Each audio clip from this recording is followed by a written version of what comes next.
Welcome. Today we're going to discuss the technique Flight to Freedom, its execution, some of the things that can go wrong during its execution, and things you should know about the technique in general. So this is a hammer lock attack from the right, from behind to your right hand. He could potentially have your left hand grabbed as well, or not, it doesn't matter. What you want to think about is locked wing. So we're doing exactly what we do in locked wing, where I step back and create fixed facial cocking by leaving the hand in place and delivering the elbow so I can do the technique. In this instance, I try to do that, or I feel like this guy's really, really strong and I try to pull my arm out and he's going to end up blocking the elbow. Right, so it doesn't matter which one you try to do. If I try to do the fixed facial, he could have still let go and covered. So this is where we're at now. We tried to do locked wing and it didn't work. So let's talk about the next thing, this is our right hand. If you notice, every time I'm stepping back, I'm counter grabbing. Because the idea is that he doesn't have me grab, I have him grab. Okay, so that's what we want to do when we do this. So let's talk about the next move.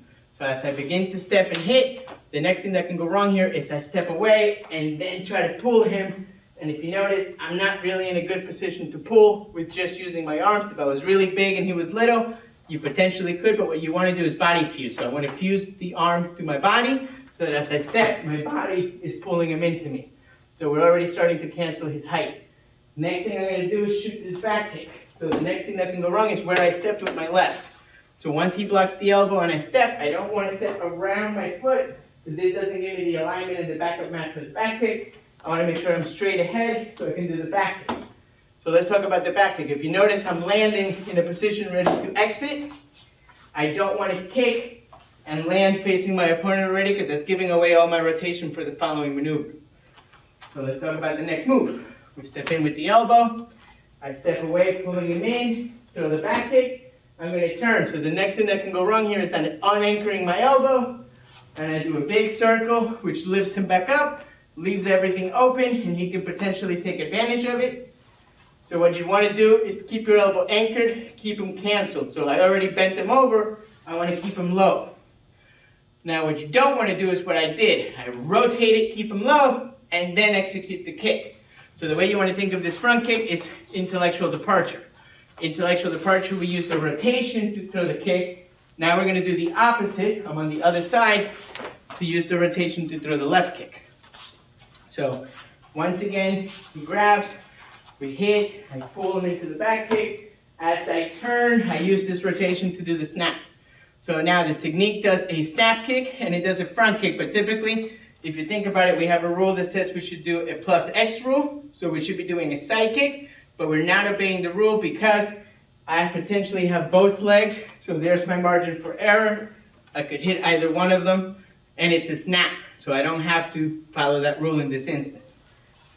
So the next thing we're going to talk about is the following move for the end, where I do my snap and then I leave. This is teaching you a diversified angle of retraction with the foot. We have a technique that does it with the hand. And that does it with the right. This does it with the left. A potential thing that you can do here, instead of doing this as a snap, you could do it as a thrust, where you would land forward, go right through the knee, and then it's what people add at the end. So the ideal phase, once I do the snap kick, I cross out and cover, but I already have this arm here, so we can add the break. So there's two things you can do for the break. I can do the forearm, or I can do the hand.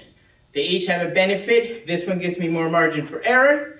This one gives me more height that I can work with, right? So depending on how low I need it to go, I may not be able to do the forearm. I'd have to do the hand. So a problem that can happen if you're adding this is you do your diversified angle of retraction, and if you notice, I walked away from my strike.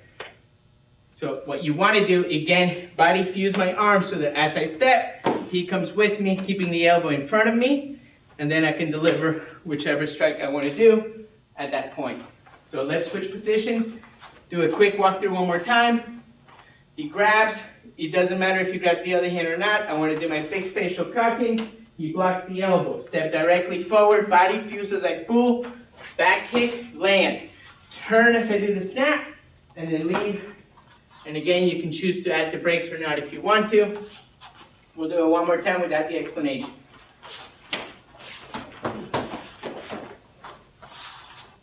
Up. We hope this video helps you. Thank you very much.